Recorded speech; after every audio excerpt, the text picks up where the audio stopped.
Nananana. Olá, seja bem-vindo, seja bem-vinda, você que está aqui conosco no PratiqueCast, Trajetória para a Evolução, num oferecimento da Pratique Instituto de Desenvolvimento Humano, cujo lema é Ajudamos você a evoluir. Eu sou Sérgio Nogueira e junto com Rose Moraes e Andréa Aber, H-A-B-R, trazemos semanalmente temas para reflexão sobre o autoconhecimento. E o episódio de hoje será Entrevista a Rose Sene, Comportamento Humano e a Pedagogia Sistêmica, título do seu capítulo 14 do livro Metodologia do Comportamento Humano, do qual todos nós aqui somos coautores. E para conversar aqui conosco nesse episódio, nada melhor do que chamar Rose Moraes e Andréa Aber para se apresentarem e comentarem aqui todas as vivências que a gente teve junto com a Rose Sene.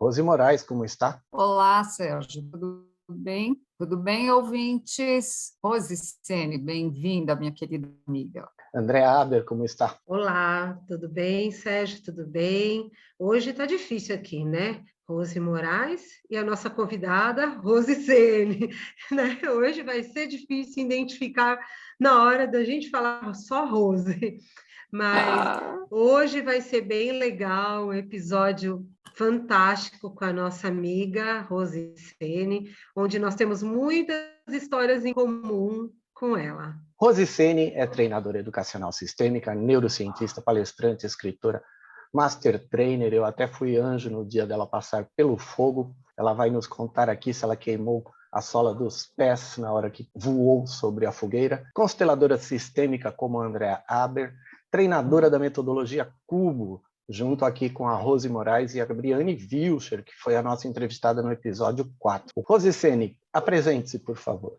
Você já falou tudo já, né? Sim, essa parte eu já falei. Aí você faz o lado lúdico, o lado obscuro, aí você se apresenta. Maravilha. Gostei dessa. O lado lúdico, o lado obscuro. A minha primeira formação é em pedagogia. A minha história na educação é uma história muito, muito bonita, muito honrada, né? Que eu guardo no meu coração e eu tenho muito prazer em contá-la. Atualmente, eu também sou professora de pós-graduação em neurociências, e isso tem trazido aí para mim um universo bem bacana, bem interessante nessa atuação, e eu tenho estado muito feliz porque eu acredito muito nessa realidade científica, sabe, Sérgio? Eu sou muito visionária em relação a esse olhar científico. A gente sabe que o cientificismo é importante e a gente precisa estar dentro dele. Eu também sou, Sérgio, comendadora. Eu sou comendadora 3 vezes pela ordem educacional, pela ordem ecológica e pela ordem de Pedro Álvares Cabral. É uma honra poder falar disso, né? Que eu também faço parte desse grupo aí. E hoje eu sou comendadora. Chique no último ter essa amiga aqui no nosso círculo. E ela é mãe, né? Mãe da Vitória, mulher do Ricardo. Olha, Ricardo Pedroni, o moço das linguiças saborosas. Cuidado como fala aí. Tem que falar a verdade, né? O Ricardo tem uma casa de carnes, né? Vamos deixar aqui os ouvintes entenderem do que se trata, e uma das especialidades que ele tem é uma linguiça recheada com queijo. São vários sabores, né? Tem a de queijo, tem a de tomate com rúcula, tem uma série de outras especiarias, ervas finas, é muito boa, viu? Já experimentei, é muito boa. Vamos começar por uma parte aqui de um projeto que eu ia fazer com a Rose Sene. Quando a gente apresentou lá na Abrapcoach o congresso, em 2020, eu comentei com ela, falei, nossa, Rose, que legal, a gente fez uma parceria bacana nessa apresentação, né? E aí ela me contou uma história da experiência que ela tem e que eu quero que ela conte agora. Fiquei curiosa. Não, ele me pegou aqui de calças curtas, mas é uma história que eu me emociono até de contar. Ela começou quando eu tinha 15 anos. Eu fui fazer curso de modelo, que toda menina, né, que é magrinha, alta, se acha, né, quer ser modelo. E eu passei por isso também. E aí, o meu irmão era fotógrafo e ele tirou algumas fotos minhas. E nós tínhamos um amigo da família, humorista, Barnabé, né, humorista caipira, e ele visitava sempre a nossa casa e ele chegou na casa da minha mãe, né? Na época eu morava com ela, então na minha casa. Ele chegou e viu uma foto minha né? Assim, uma foto grande que meu irmão tinha tirado e estava assim bem bonito e tal. Aí ele olhou e falou assim: nossa, Luzia, a sua mais nova tá bonita assim? E aí, nisso que a minha mãe tava falando, eu cheguei. E eu cheguei do tamanho que eu tô, né? Eu tenho 1,70 m, quer dizer, pra idade, pra época, eu tinha 15 anos, eu tinha essa altura também. Aí ele olhou para mim e falou assim: nossa, Luzia, eu estou precisando de umas meninas para viajar comigo. E aí contou para minha mãe o que era, como era, o que precisava fazer, que eu precisava treinar. E como eu já estava nessa onda de modelo, minha mãe super achou bacana, né? E aí a minha mãe falou assim: não, ela vai, mas ela só tem 15 anos e tem que ir com a irmã mais velha. E aí fomos, eu e minha irmã.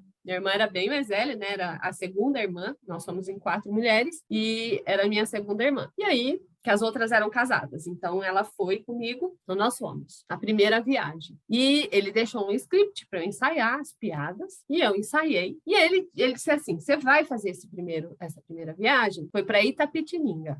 Nessa primeira, você não precisa já fazer, você só vai ver como é. Aí no carro, eu fui falando as piadas para ele, mas eu fui falando assim, como eu falo, com jeito, com riso, que eu já falo, que eu falo rindo, né? E eu fui contando a piada para ele para ver se eu tinha treinado direito. Ele falou assim: tá perfeito, é isso que eu quero. Aí no meio do caminho ele ligou para outra moça que ia e disse que não ia mais conseguir pegar ela, e eu já entrei no palco naquele dia. Então assim, eu tava assim super preparada, porque eu tava indo para conhecer, mas eu me preparei para se precisasse, né? E aí eu já entrei no palco e fiz a apresentação. Foi super bacana, tinha um monte de gente, aquele palco enorme, assim, eu entrei de boa, porque eu também fazia curso de teatro na época, né?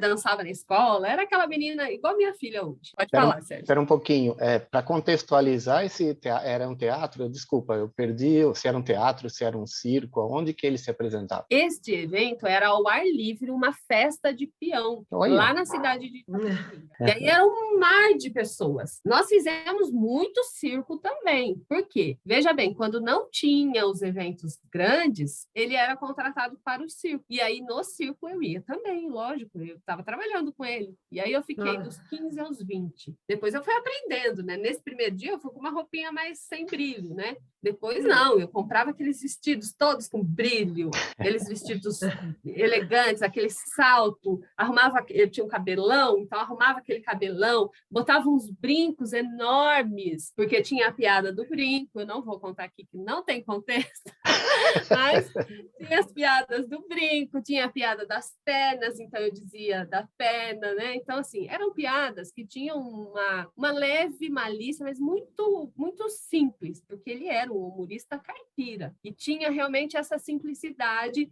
na malícia. Era muito sutil, mas gerava um riso, uma coisa bem gostosa e descontraída. Então, era muito bacana. Eu, particularmente, eu amava o que eu fazia. Eu só parei porque eu precisava estudar. Eu já estava com quase 20 anos e eu precisava ir para fazer uma faculdade, eu precisava me desenvolver, né? Eu não ia ficar ali bonita para o resto da vida. Eu ganhava dinheiro? Sim, eu ganhava. O suficiente, né? Eu ajudava minha mãe, eu construí um patrimônio com o que eu ganhei, e só que assim, não era só isso que eu queria. E aí eu deixei para fazer a faculdade de pedagogia. Aí eu comecei minha carreira na educação. Eu não poderia perder essa história de jeito nenhum aqui no nosso PratiqueCast. Vocês acham que eu ia perder uma história dessa, minhas âncoras?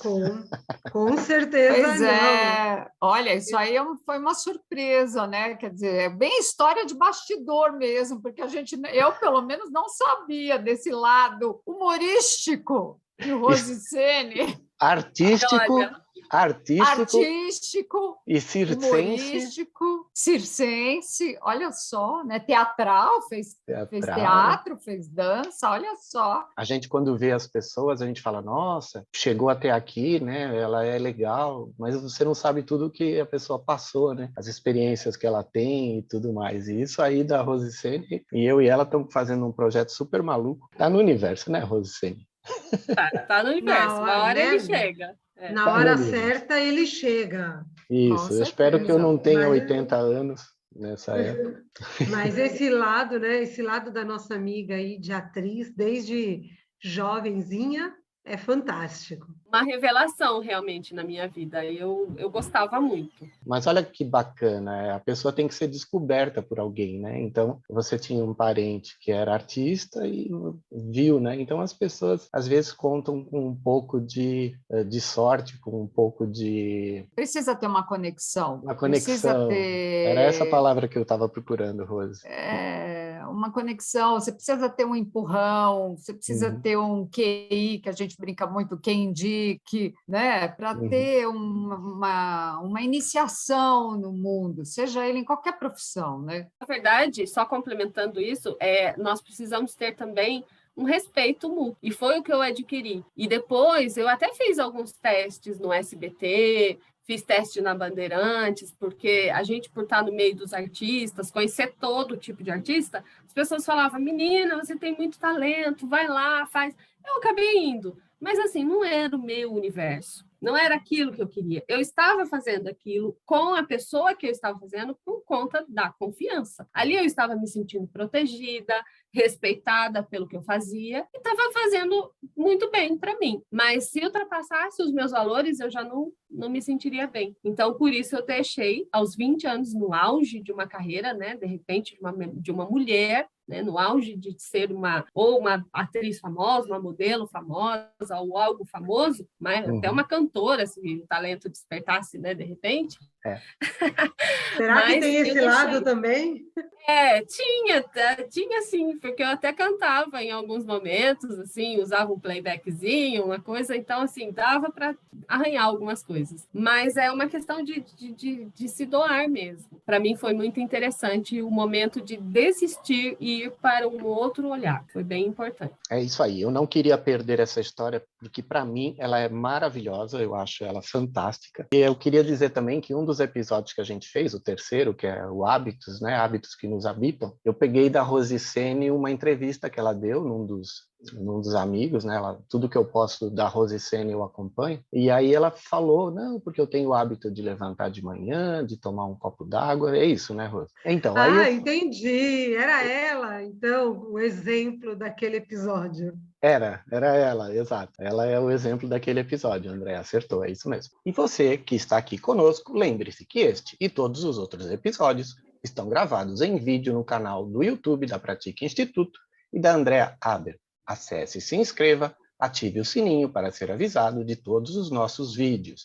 Se você quiser conhecer nossas carinhas, vá lá, curta e compartilhe. E continuando, Rose Sene, deixa eu puxar aqui pelo Master Trainer, onde você passou na fogueira, só para perguntar se você queimou a sola do pé, porque eu tenho uma amiga que fez, que você a conhece, e a mãe dela perguntou, você não queimou, minha filha? E ela tirou as fotos da sola do pé, assim, para mostrar para a mãe que não queimou. Conta melhor essa história para os nossos ouvintes, porque é muito interessante. Vai lá, Rose, já que eu fui seu anjo naquele dia. Do meu pé, você quer saber se eu queimei? Eu queimei um pouquinho, sim. Eu queimei em 2 pontos. Ah, é? Mas olha, eu não sabia. Eu te sacaneei de brincadeira, eu não sabia disso. Não, eu entendi o porquê que ficou queimado. Na verdade, ele aquece o pé e se você, logo que sai, coloca a meia, você não tem, a feridinha não aparece. E eu não coloquei. Eu tinha asco de pôr uma meia no pé sujo. Então, por orgulho, tá? Foi orgulho. Ir até o banheiro para lavar o pé, eu fiquei com ele queimado. Porque a hora que eu andei descalça, ele pegou o gelo do espaço ali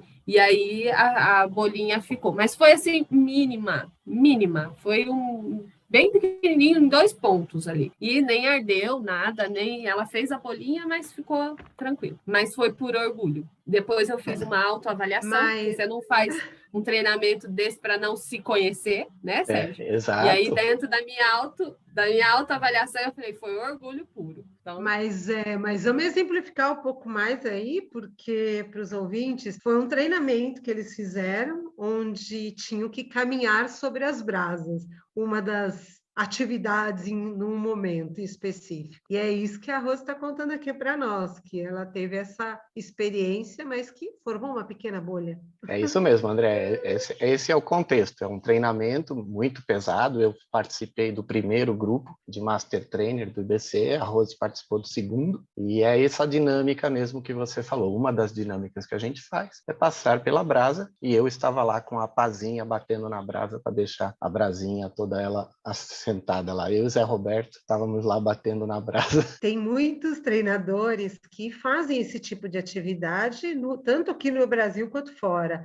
Então, vale a pena deixar aí esse contexto também. Legal. Tem mais umas duas dinâmicas bem legais, né? De flecha que a gente participou. Madeira, né? Principalmente, de quebrar. Então, a quebra da madeira é legal também, né? Essa eu já fiz. Essa eu também já participei. Em outros eventos eu participei da flecha e da quebra da madeira. E agora, a nossa amiga Rose Sene. Vamos falar sobre um livro onde todos nós aqui somos coautores, lançamos em dezembro de 2021. Queridos ouvintes, estamos em 2022 e você, Rose, é coautora de um lindo capítulo, número 14, e o tema do comportamento humano e a pedagogia sistêmica. Conta para nós aqui como foi que você chegou a esse livro para participar dele. Resgata muito a minha vida lá, né, nesse espaço onde nós estávamos citando aí de treinamento, né? E eu tive a honra, né, de conhecer o Sérgio lá. E lá nós tivemos não só este treinamento, mas diversos treinamentos onde nós fomos parceiros, anjos, e estivemos lado a lado, um servindo o outro, um servindo a comunidade, o grupo e a equipe que estava lá fazendo o treinamento. Então, assim, esse nosso laço foi muito importante na minha vida e eu acredito que na vida do Sérgio também. Dentre tudo isso, nós nos conhecemos, né, assim, como profissionais, e a gente se admirava enquanto profissionais, cada um na sua área. Só que aí, assim, a gente falava, vamos fazer alguma coisa junto, e nunca surgia a oportunidade. E durante a pandemia, né, vocês começaram um projeto lindíssimo, que era fazer um curso de pós-graduação, e aí, em uma certa oportunidade, surgiu uma vaga e o Sérgio me incluiu neste grupo, onde você estava, onde a Briane estava, né, onde outras pessoas, Joyce, a Gladys, que vieram contemplar conosco desse projeto. Lá dentro, nós começamos a construir esse curso de pós-graduação, mas a gente deu essa parada porque nós víamos que nós tínhamos competência para escrever esse livro. Mas o que ficou para mim de todo esse projeto foi realmente a honra de ter sido levada pelo Sérgio. Eu amei conhecer todas vocês e eu tenho que agradecer, né? Como eu fiz isso no dia do lançamento do nosso livro e ele não estava lá para ouvir, mas ficou gravado, eternizado, eu vou estar sempre eternamente grata a você, Sérgio. A você de ter me conectado com essas pessoas incríveis. A Andréa, nós já nos conhecíamos lá do IBC, então, assim, só foi um agregado maior estar junto nesse projeto, né, em outros que nós também atuamos. A sua pessoa, Sérgio, foi de grande importância nesse momento e nesse movimento, tá? Então, eu olho para o livro, eu vejo a sua importância, eu sinto você, eu vejo você e eu honro você. E eu guardo você no meu coração. Estamos aqui falando de constelação. Olha aí, Andréa.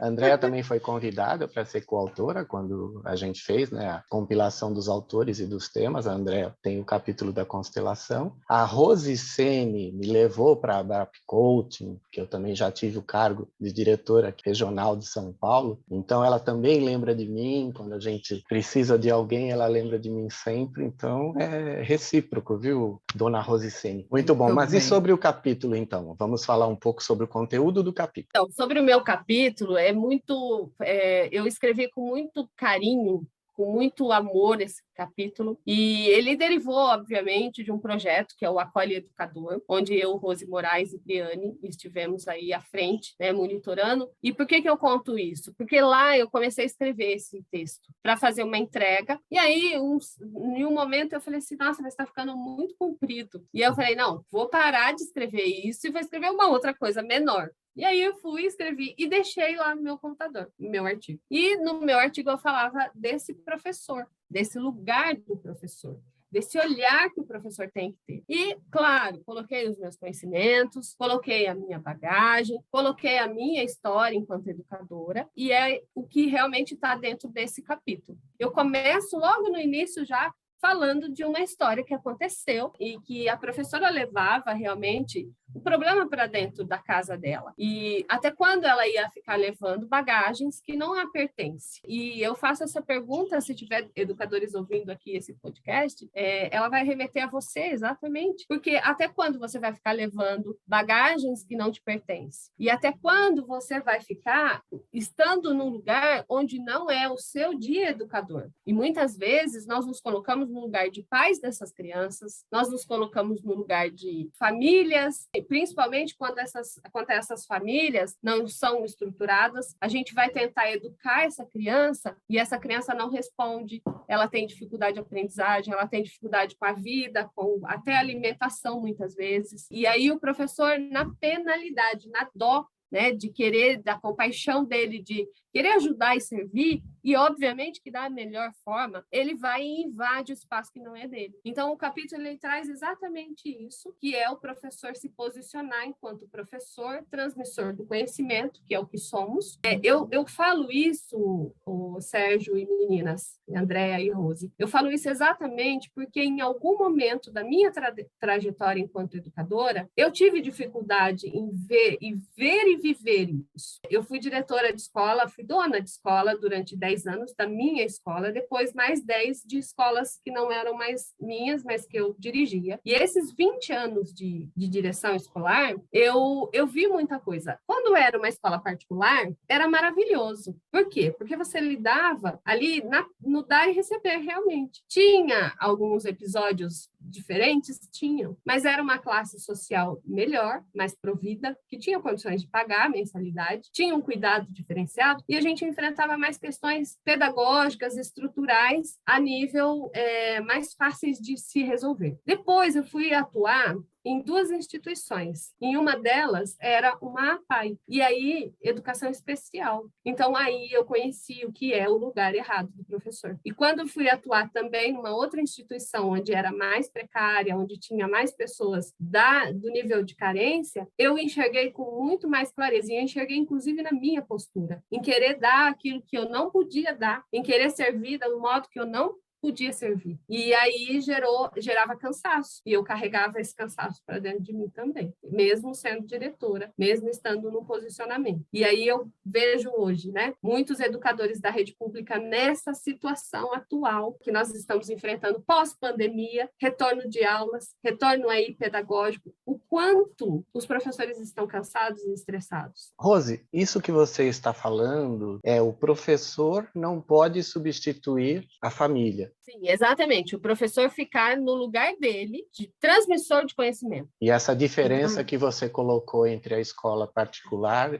que tem gente com poder aquisitivo maior, essa é a diferença, né? E as famílias que não têm essa cultura ou um poder aquisitivo, é onde a criança sente mais carência dos seus pais, é isso, né? Na verdade, não é bem só ali, porque em todo lugar elas vão sentir, tá? Em todo lugar elas vão sentir. Só que quando você vê que a criança está desprovida financeiramente, inclusive com roupinhas, com maus tratos até, porque tem criança que vai com fome para a escola. Então, aí o professor quer tomar esse lugar. Só que, assim, existe uma proteção desse pai. A escola particular, a criança não vai com fome, a criança não vai, mas ela vai carente afetivamente. E a carência afetiva é interna, entende? A carência afetiva, ela vai demonstrar muitas vezes numa dislexia, e aí vai para um terapeuta, né? Vai para uma psicóloga. Agora, na rede pública, aí a criança vai demonstrar essa carência mais no externo, né? E não só no interno, porque também, né? E a criança, às vezes, ela não sabe nem escrever, nem ler, ela nem toma do conhecimento, né? Ela nem tem condições de tomar. Porque a barriga dói, você vai pensar no quê? Você vai pensar em comida. A, B, C, D? Não dá para ganhar conhecimento com barriga vazia. Aliás, a gente não consegue fazer nada, né? O cérebro parece que não pensa, né? Não dá para pensar com fome. E você, que está aqui nos ouvindo neste episódio, pegue o resumo no site da Pratica Instituto, pegue também todos os anteriores. No site você pode também acessar os grupos do Telegram e o WhatsApp do PratiqueCast. E se ainda quiser conhecer todos os nossos produtos, navegue pelo site, onde você poderá também entrar em contato conosco pelo WhatsApp ou pelo e-mail contato@pratiqueinstituto.com.br. O papel do professor, na verdade, todos esses anos, né, que a gente tem aí trabalhado muito nessa parte educacional, é difícil, porque o professor acaba pegando esse papel de pai e mãe, ele acaba pegando o problema para ele, porque ele acha um absurdo, né, acontecer algumas coisas, ou a falta de alimentação, a falta de estrutura, ou a criança às vezes vai doente para a escola, vai com febre, você como diretora já deve ter passado por isso, a criança vai com carências 1000. E uma coisa importante é que sistemicamente esse professor, ele absorveu, ele está carregando uma carga que não é dele. Então, ele está trazendo a carga da criança para ele, a carga dos pais dessa criança para ele, toda essa parte emocional de cada criança que chega lá, quantas situações distintas e diferentes tem em cada família. O pai e a mãe que brigam, que não se dão, famílias também, pai e mãe separados, tudo isso vai com a criança para a escola. E esses professores absorvem tudo isso. Por isso que a gente vê muito professores, né, ansiosos, com depressão, porque eles não conseguem se desconectar disso, eles ficam presos nisso. E esse trabalho, né, Rose, que você faz da pedagogia sistêmica é justamente para orientar esses professores, orientar essas famílias a olharem tudo isso de uma forma diferente, cada um ficar no seu lugar, cada um saber o que pertence a si próprio, e deixar com o outro que é do outro. Cabe um esclarecimento aqui que a situação educacional do país não está desta forma por causa da pandemia. Antes a gente já tinha toda essa carência. A pandemia veio trazer um item diferente. Eles hoje estão em diferentes patamares, porque uns tiveram educação à distância, outros não conseguiram. Então o professor entra em sala de aula com alunos com 2 anos de diferença de idade, sendo que o conhecimento deles está totalmente diferente. Estou correto, certo, dona Rosicene? Perfeitamente correto. E essa demanda, ela vem há muitos anos, Sérgio. Exato. E eu gosto de falar, porque nós aqui, nós estamos em dois índices, né? Eu e André devem ser de 70, vocês devem ser de 60. E temos aí as pessoas de 80, de 90, e são estes os nossos alunos, filhos dessa comunidade. Se eu, em 70, tive dificuldade no meu processo educacional, fui detectada na dislexia lá em cima, lá na faculdade, e ainda por conta de estar num curso de graduação em pedagogia, onde o diagnóstico era fácil, imagina quantos dos nossos parceiros, amigos e companheiros e pessoas que convivem com a gente não foram passados na vida sem esse diagnóstico. Aí está muito na moda falar de TDAH, de dislexia, de problemas de cognição e de tudo mais, né? Processamento auditivo. Só que nós temos um problema aí, né? Porque estes seres humanos, eles são pais. As pessoas da minha idade ou mais abaixo de mim foram pais e são pais dessas crianças que estão hoje em sala de aula, né? Minha filha tá, tudo bem que eu casei mais velha, mas minha filha tá com 13 anos e tá dentro da escola. E acompanhando o ensino dela, a educação dela, eu vejo o como está a educação, né? E a educação está cada dia mais degradante. E por quê? Por conta desse vácuo, né, dessa desestrutura. Mas tudo bem, o sistema vai estar assim.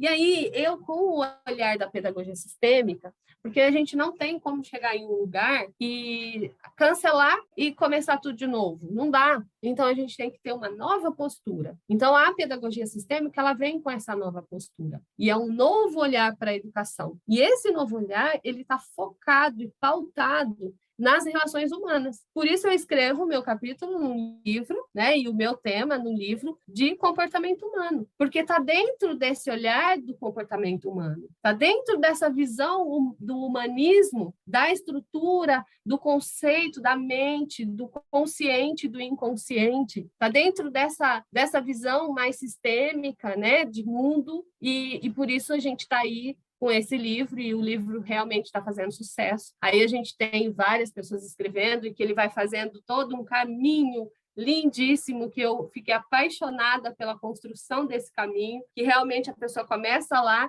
ela vai entendendo o que é, e chega no final e fecha com chave de ouro. Então, assim, o livro está incrível. Eu super indico quem ainda não leu a ler, né? É uma super dica de livro. Não, e é uma delícia estar com vocês. Eu deixo aqui meus parabéns à coordenação desse livro, feito pela Briane e pela Rose Moraes. E o último capítulo é da Rose Moraes, a metodologia do comportamento humano. A Rose Moraes aborda o profissional do futuro. Quem sabe você, em 2050, esteja aplicando as coisas que Rose Moraes, com a sua bola de cristal, fez as previsões aqui no capítulo. É verdade, né? Não tem jeito. A tecnologia veio exatamente para isso, né? Veio para moldar esse novo professor, esse novo profissional, esse novo ser humano que a gente está tentando colocar isso nos treinamentos, nas nossas mentorias, né? Você precisa ser um novo ser humano, não tem como. Uma coisa bacana, Rose, que eu queria só abordar aqui, eu achei legal uma leitura que eu fiz no seu livro por conta dessa pedagogia sistêmica, né? Ele fala assim: a pedagogia sistêmica não há erros, e sim possibilidade de acertos. Então, na verdade, assim, são as experiências que fazem, mesmo a gente errando, né? Porque as nossas experiências têm acertos e erros, fazem com que a gente tenha um crescimento como ser humano. Aí, para explicar isso mais no mercado aqui que a gente está falando, né? É a história de Thomas Edison. E a história de Thomas Edison, que tentou fazer a lâmpada 9. As pessoas falam, eu não fui ler isso ainda, mas eu só sigo o que falam, né?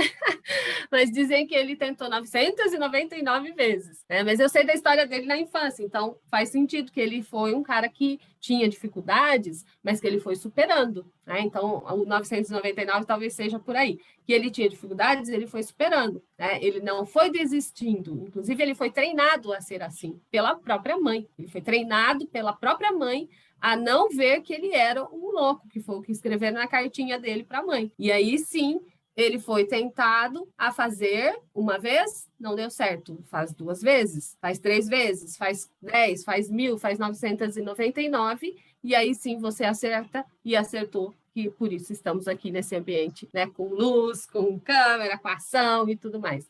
Graças a alguém que tentou. E aí, na pedagogia sistêmica, a gente quer trazer essa postura, que você não deve desistir no primeiro erro, porque errar é humano. Eu erro. Eu estou aqui falando, eu penso numa coisa, eu falo outra, né? Eu posso estar falando e deixando brechas na minha fala, e as pessoas vão falar, mas o que ela quis dizer com isso? Ela não complementou.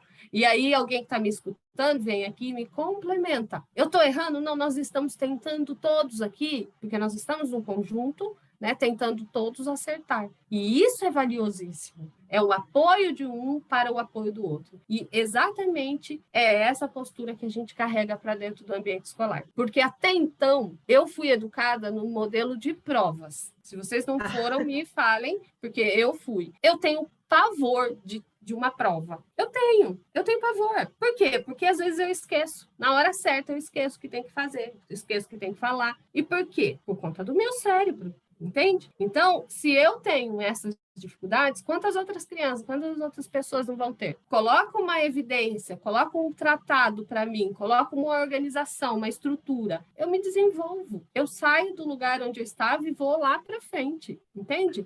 Por quê? Porque o meu perfil é assim. Eu tenho um perfil de ir, fazer, de executar, de ir para frente. Agora, tem gente que não, tem gente que é planejador, tem gente que está lá naquele perfil mais estruturado, tem que ler, tem que fazer, tem que montar script, né?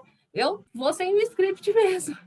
Eu posso errar mais, com o script erra menos, mas é por aí. Nessa linha, Rose, eu sou pós-graduado, né, em docência no ensino superior, e eu convidei a Andrea, quando a gente estava antes da pandemia, para tratar com a BNCC, né, que é a Base Nacional Comum Curricular. Então, a gente começou um projeto para implantar essa nova metodologia de ensino dentro das escolas. Veio a pandemia, parou com tudo que a gente tinha, que é uma forma diferente de entender cada um com a sua forma de aprender. E a gente aprende mais errando do que acertando. Né? O ponto é que muita muita gente, às vezes, comete uma falha que é normal do ser humano, e aí se desmotiva, fica acuado e não quer tentar de novo. Então, acaba desistindo e, às vezes, deixa para trás, né, coisas fantásticas que podia estar conquistando, se desenvolvendo. Então, as pessoas param, elas travam e não vão para frente. Agora, aquela pessoa que vai, tenta, vai, faz,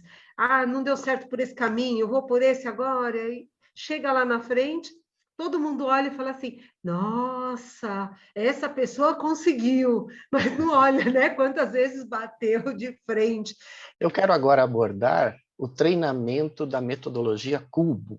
Foi incrível, do começo ao fim, a nossa viagem. Na verdade, é um projeto lindo, voltado para a educação, onde nós abordamos exatamente pedagogia sistêmica, abordamos análises comportamentais, inteligência emocional, saúde mental, fomos, inclusive, falar de liderança, de gestão de tempo, não só para professores, mas secretários, né, 2 cidades do Sul, e foi muito gratificante, né? E as palhaçadas sempre tem, né? Porque nós nunca tínhamos, né, Rosicene, feito nenhum projeto juntas, nem viajado juntas. E aí foi legal, porque estreitou muito bem, muito mais essa amizade. Foi muito bom. Mas a gente foi de avião, foi mais rápido, né? Mas aí chegamos lá, encontramos com a Briane, vamos tomar um café e já foi assim, descontraído e tudo, né? Bom, chegamos na cidade, né, de Maratá. Quem nos levou foi o marido da Jocélia, levou a gente até lá, que a Jocélia é a nossa parceira lá do Rio Grande do Sul. E aí o marido da Jocélia nos levou até Maratá. Chegou lá, deixou a gente no lugar, que era um hostel que nós íamos ficar, né? E Maratá é uma cidadezinha assim, ó, desse tamanho, uma graça, estilo alemão, uma coisa incrível. E aí, Sérgio, nós fomos lá para o hostel e tal, ligamos lá para a secretária, né, na prefeitura. Aí ela falou assim, não, vocês conseguem daqui tal tempo vir aqui para a gente ir almoçar? Aí a gente, sim, claro, né? Aí tá. Dali a pouco a Briane, como que eu faço para pegar um Uber? Aí a secretária lá do outro lado começa a dar risada. A secretária e Uber. A assessora dela. E elas começam a rir. E assim, a Briane ficou sem graça, porque assim, do que elas estão rindo, né? O que eu Aí falei de ela errado? vira e fala assim, Briane, aqui nós não temos Uber. Bom, tinha hostel, por que não tem Uber? Né? Então, assim, a gente achou estranho. Mas aí, não, aqui nós não temos Uber. Aí tá. Vocês conseguem vir até aqui? Senão eu mando o carro e buscar. Não, a gente vai tentar. Saímos na rua, estava a prefeitura. Era muito perto. O nosso hostel era na rua de trás da prefeitura. Então, a hora que a gente começou a caminhar, saímos do apartamento, entramos na rua principal, que era a prefeitura e a Secretaria da Educação, a própria secretária da Educação já estava na janela olhando a gente, dando risada, porque a secretária devia ter falado para ela, essas 3 loucas de São Paulo acham que essa cidade tem Uber, acha que nós temos tudo aqui à disposição, e não que não tenha, mas é uma cidade pequena. E aí, assim, foi um barato, porque a gente chegou na prefeitura, todo mundo já sabia, né, que a gente queria um Uber. Claro, né? Aí virou Nós fomos o assunto de uma semana na cidade toda, né? A cidade inteira já sabia, até o padre já sabia que a gente queria pegar Uber, né? Exatamente, viramos piada até na igreja. Viramos assim, piada até na igreja. Mas, enfim. Fomos homenageados, foi lindo tudo, né? Mas, assim, foi super bacana, foi super legal, mas só risada. Então, assim, foi muito divertida essa parte. Vamos, então, à indicação de livros. Vou indicar, como é claro que todo mundo sabe, Metodologia do Comportamento Humano. Todos nós sabemos que é um livro maravilhoso, do princípio ao fim, como a gente falou. Metodologia do Comportamento Humano, Coach I, Estudos e Aplicações. Todos nós temos um capítulo lá dentro, já falamos. O outro livro é um livro que a Rosicene escreveu. Olhar para a Educação, Ferramentas e Estratégias para Pais e Educadores. Também da Coach I, né? E mais um livro, que não é nosso, mas é um livro relativo a esse assunto, a Rosicene trouxe para nós. E é esse livro que eu super indico. O meu é antigo, a capa é antiga, tá? Mas é Tornar-se Pessoa, de Carl Rogers. Esse livro, ele é assim, um manual para todo mundo que quer fazer atendimento em atendimento, né? Em ser coach, um bom coach, em ser psicoterapeuta e tudo mais. Então, ele é um manual para todo mundo. Eu usei muito nos meus atendimentos de psicopedagoga e hoje, como coach, muitas estratégias eu uso. Então, super dica. Temos dicas de filme, e o filme é O Sorriso de Mona Lisa, que é uma professora que chega de uma cidade grande, ela vai para o interior, numa escola somente de mulheres, e lá ela se depara com algumas restrições colocadas pelo mundo machista, e temos a carta aleatória. Vamos embaralhando e vamos sortear aqui a cartinha de hoje. Vamos ver qual foi a mensagem. Um filho não existe sem um pai ou sem uma mãe. Então, tem tudo a ver com o capítulo do livro que a Rose Ceni trouxe aqui hoje para nós, da pedagogia sistêmica, que o filho ele tem toda uma história por trás dele, o pai e a mãe, e às vezes os filhos deixam, né, de olhar, de ter esse olhar para eles, acaba levando para a escola, carrega, né, tudo isso para a escola, chega lá, o professor vai lá e absorve tudo isso, não consegue lidar com toda essa carga que chega. A mensagem foi muito de encontro com o livro. Rose Ceni, que maravilha estar aqui hoje com você, de você estar aqui conosco no PratiqueCast. Foi uma honra estar juntos aqui. Gratidão pela sua presença, gratidão por todo o ensinamento que você conseguiu compartilhar aqui conosco e que os nossos ouvintes procurem você, achem os seus livros e conheçam mais sobre o seu trabalho.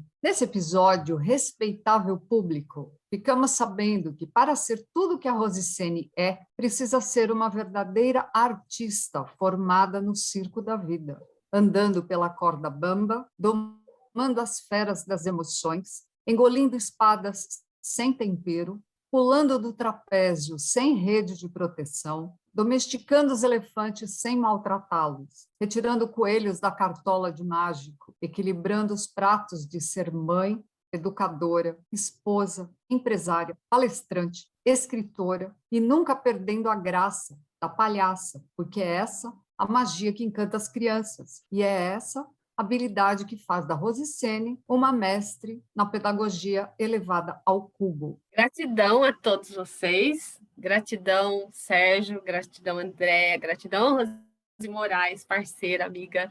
E como a Andréa falou, né, quem quiser me procurar, sempre como Rose Ceni Pedroni. Estou em todas as redes sociais como Rose Ceni Pedroni. E um beijo para todos vocês. Finalizamos o nosso episódio.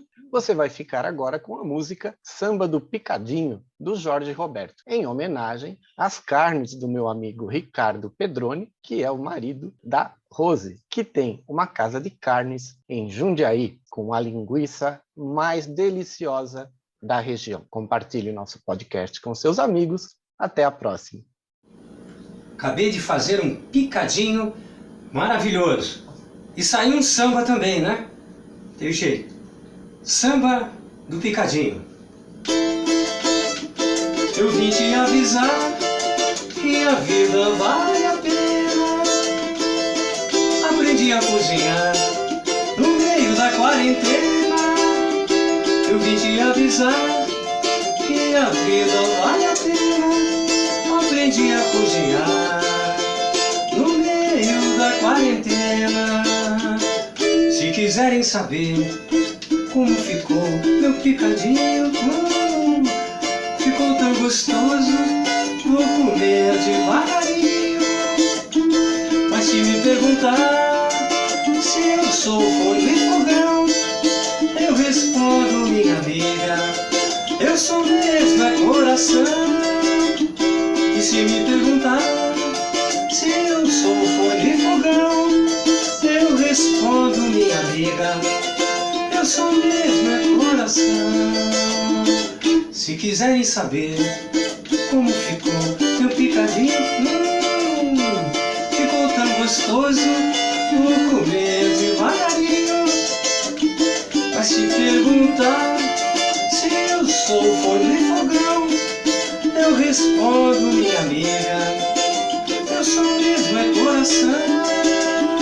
E se me perguntar se eu sou folha e fogão, eu respondo, minha amiga, eu sou mesmo é coração.